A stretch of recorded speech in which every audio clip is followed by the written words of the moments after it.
My siblings forged my name on the will. The handwriting expert's report was devastating. The lawyer's office was cold, sterile.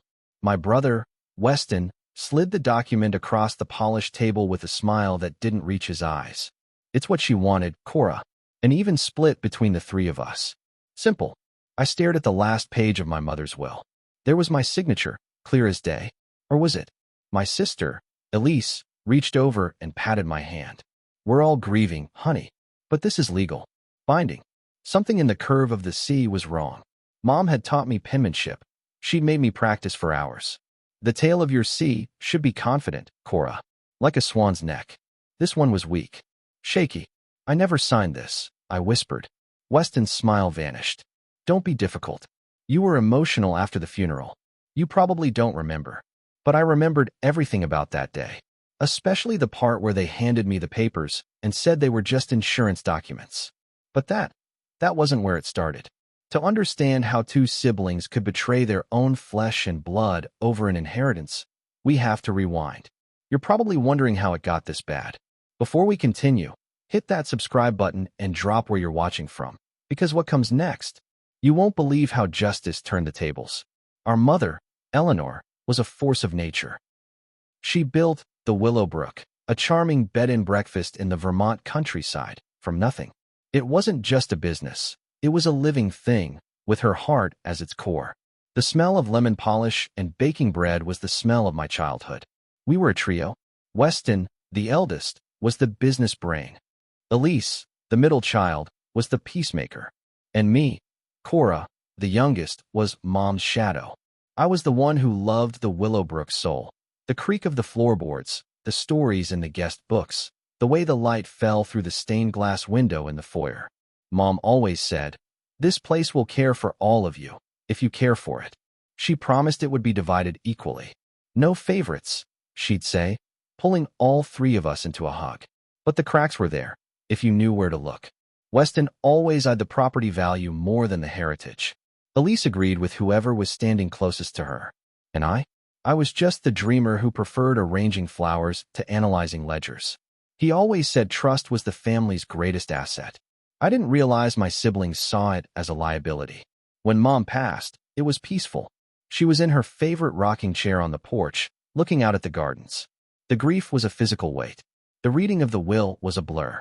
A previous version, from years ago, was presented. It left the Willowbrook to the three of us jointly. But there was a catch, the lawyer explained. A codicil, a late addition.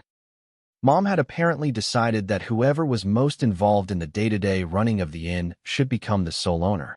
And to prove our commitment, we all had to sign a statement of intent. According to this new document, only Weston had signed. It's what she wanted at the end, Elise said, her voice thick with fake tears. She told me she was worried you weren't serious about the place, Cora. It felt wrong. It felt like a lie. But I was drowning in grief. Weeks later, packing up Mom's room, I found it. Tucked inside her favorite book of poetry was a sealed envelope with my name on it. Inside, a short, beautiful letter. And at the bottom, a single sentence that stopped my heart. I've left the final version of my will with Atwood and Finch. It leaves the Willowbrook to you, my Cora, because you are its heart. Don't let them bully you. The date on the letter was after the date on the codicil my siblings had produced. That's when I stopped being the grieving daughter. I started taking notes. The real will was missing from Atwood and Finch. The old lawyer who'd drawn it up had retired. A new, younger partner had taken over. My siblings had been very helpful in organizing Mom's files with the firm. I became a ghost. I quietly reached out to the retired lawyer, Mr. Atwood. He was frail, but his mind was sharp. He remembered my mother's wishes clearly. She was very specific, Cora. The Willowbrook was always meant to be yours. But he had no copy. I needed a sample of the forgery. I went back to Weston, pretending to be defeated. You're right, I said, my voice breaking convincingly. I'm not cut out for this. I just want to move on.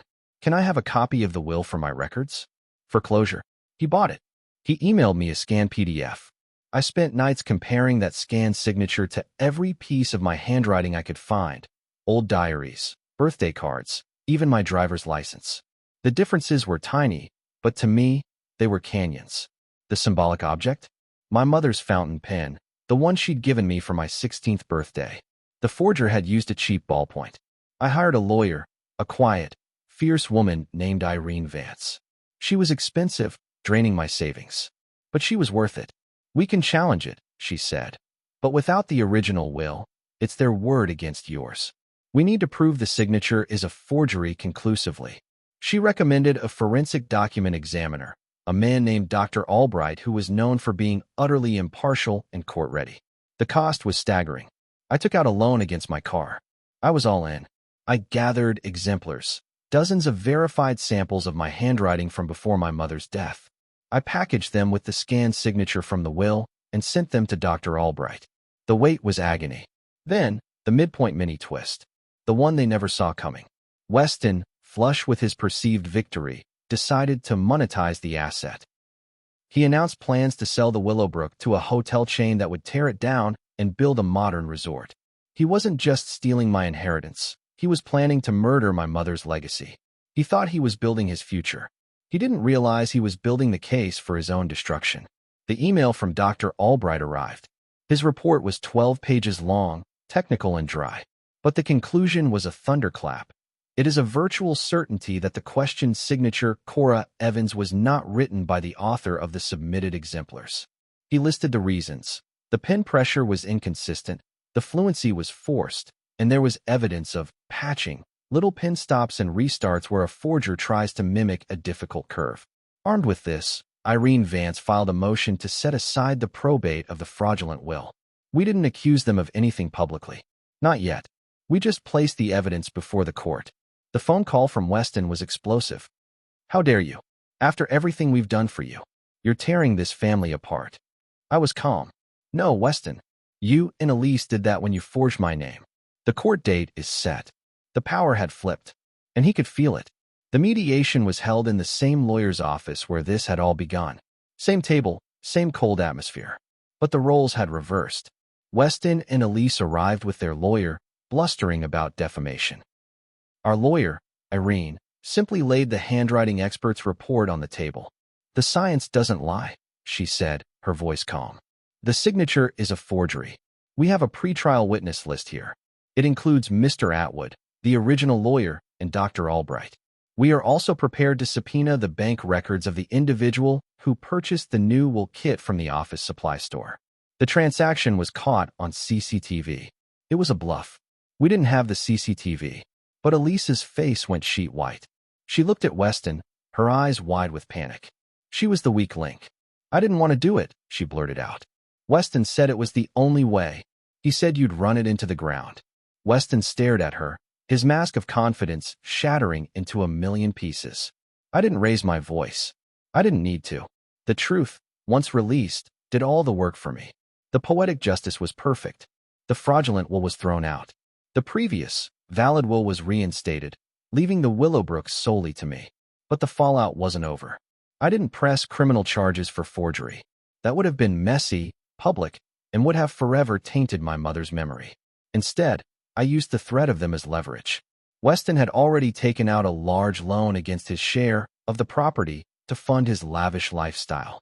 With the will invalidated, the bank came calling. He was financially ruined.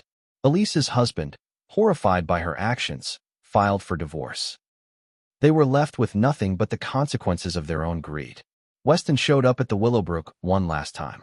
The grand, strutting man was gone, replaced by a hollowed-out shell. Why, Cora, he asked, his voice ragged. Why destroy us? You could have just shared it. I looked at him, standing on the porch our mother had loved so much. You forged my name. You lied to my face. You tried to sell our mother's heart for parts. You don't get to ask why. He had no answer. The silence between us said everything.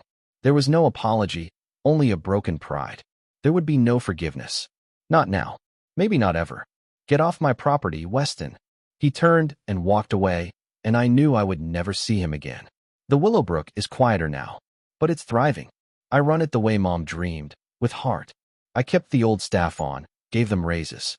The smell of baking bread still fills the air every morning. I never spoke to Weston or Elise again. Some betrayals are too deep to heal. But the family I lost was replaced by the one I built.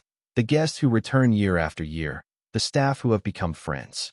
They forged my name on a will, thinking they could erase me and my birthright. But you can't fake legacy. And you can't escape the truth forever. It always finds its way to the light. Justice always finds its way. I'm Zach, and this was another true tale of revenge. You think that was a cold case calculation? Wait until you hear what this wife did after she found her husband's second secret family. What would you have done in Cora's place? Comment below. I read every one.